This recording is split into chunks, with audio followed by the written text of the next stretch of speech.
आप एक दलित IAS officer के बेटे हैं। आपके पास गाड़ी है, बंगला है, पैसे हैं, सब कुछ है।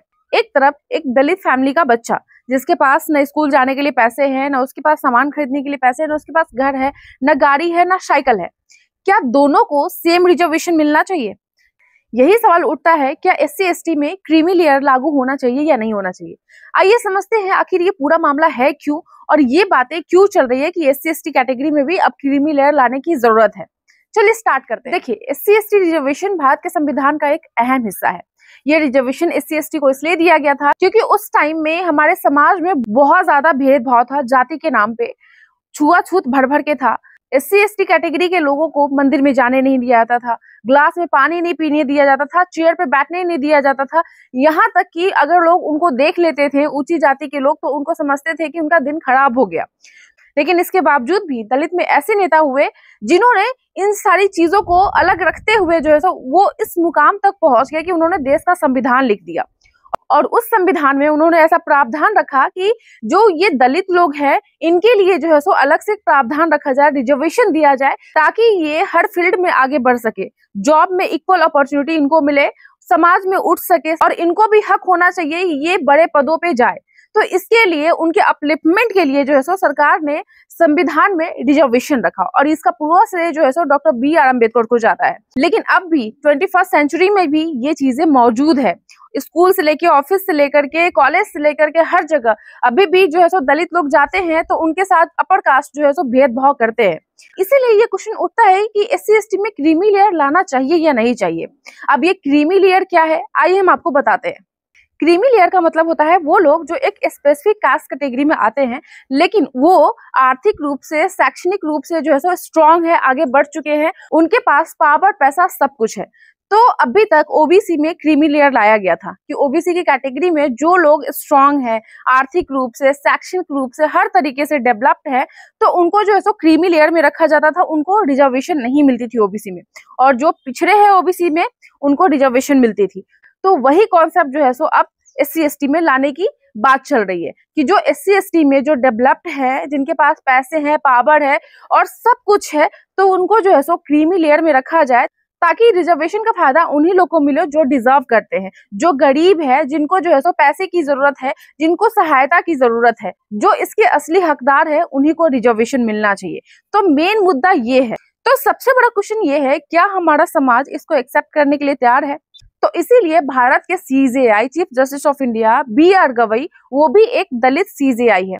बी.आर. गवई ने कहा कि अगर एक दलित ऑफिसर के बच्चे को वही रिजर्वेशन मिल रही है जो एक दलित गरीब के बच्चे को मिल रही है, तो ये न्याय नहीं है। The children of the parents from the scheduled caste and scheduled tribe, who on account of benefit of reservation have reached a high position and ceased to be socially, economically and educationally backward, and the children of parents doing manual work in the villages in the same category would defeat the constitutional mandate.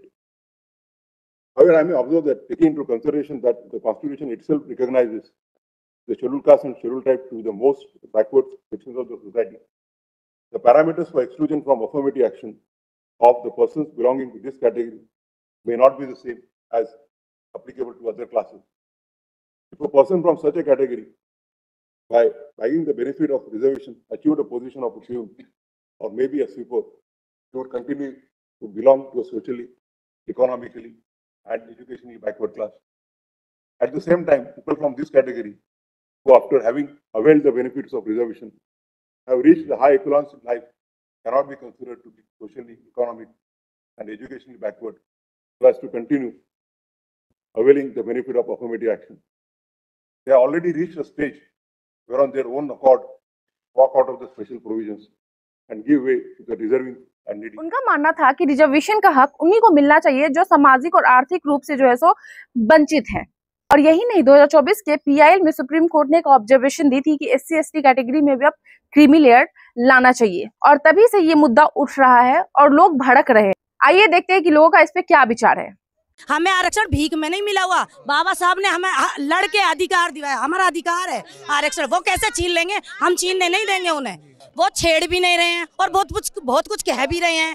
तो इसका मतलब क्या है? दुगले आदमी है वो। सामने आके बोलो ना, ऐसे समाज झुकने वाला नहीं है। बाबा साहब ने तो अकेले संघर्ष करा, हम सब साथ हैं, ऐसे नहीं झुकने वाले। अरे तुम आरक्षण खत्म कर रहे हो, जातिवाद खत्म करो ना।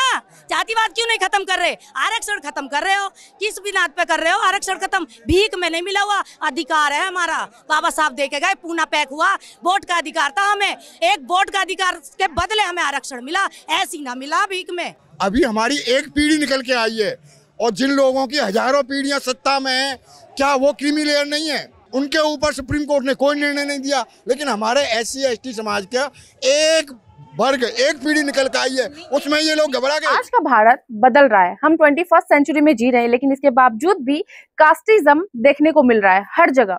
कहीं भी आप जाए, चाहे वो धार्मिक प्लेस पे हो, स्कूल में हो, कॉलेज में हो, ऑफिस में हो, या फिर कहीं भी आप चले जाओ, कास्टिज्म अभी भी भरपूर मात्रा में है। चाहे दलित कितने भी बहुत अच्छे पोस्ट पे क्यों ना हो, लेकिन उनको डिस्क्रिमिनेशन सहनी पड़ती है। अपर कास्ट के लोग उनको दबाते हैं। ऑफिस में भी ये सारी चीजें देखने को मिलती है। तो उनका भी कहना सही है कि SC ST कैटेगरी में अगर क्रीमी लेयर आ जाएगा तो ऐसे ही उनको वंचित किया जा रहा है हर चीज से। समाज में भी उनको नीचा दिखाया जा रहा है। अगर ये कॉन्सेप्ट लागू हो जाएगा, उसके बाद धीरे धीरे उनका रिजर्वेशन भी छिन जाएगा। तो उनका कहना भी गलत नहीं है, लेकिन कुछ लोग ये भी कहते हैं कि अभी के डेट में अगर हम देखते हैं तो रिजर्वेशन के बेसिस पे हो या फिर किसी भी बेसिस पे, आज की डेट में SC ST दलित जो है सो बहुत अच्छा करे। एग्जाम्पल नहीं है, BR गवई, वो भी तो दलित है, लेकिन वो भारत के CGI है। तो ऐसे बहुत सारे ऐसे दलित हैं जो बहुत आगे बढ़ चुके हैं, उनके पास पैसे है, पावर है, एवरीथिंग है, जो कि एक जनरल कैटेगरी के लोगों के पास भी नहीं है, वो उससे ज्यादा उनके पास है। तो BR गवई खुद दलित होकर के ऐसा कह रहे हैं, तो उनका भी कहना सही है। खैर, हम मुद्दे पे आते हैं। हमें लगता है कि SC ST में क्रीमी लेयर लाने से पहले इस पे सोच विचार लेना चाहिए, सरकार को भी और फिर CGI को भी, और सबको सोच विचार करना चाहिए कि इसको कैसे लागू किया जाए, ताकि दोनों चीजें जो है सो अपने जगह पे रहे और सही से हो सके। इस पे आपकी क्या ओपिनियन है, प्लीज कमेंट करके हमें भी बताएं। भारत की जनता ये जानना चाहती है कि SC ST में क्रीमी लेयर को लाना सही होगा या नहीं होगा। प्लीज कमेंट करके बताएं। और ऐसे ही फैक्ट्स के लिए मेरे YouTube चैनल को देखें। मैं ऐसे ही मुद्दे को उठाती हूँ जो हमारे समाज के लिए जो है सो सही हो, और जिसे हर इंडियंस को जानने का हक है कि हमारे भारत में क्या चल रहा है, और हमें अवेयर रहने की जरूरत है। तो आपको ये वीडियो कैसा लगा वो भी कमेंट करके बताएं। मिलते हैं मैं आपसे नेक्स्ट वीडियो में, तब तक के लिए जय हिंद, जय भारत।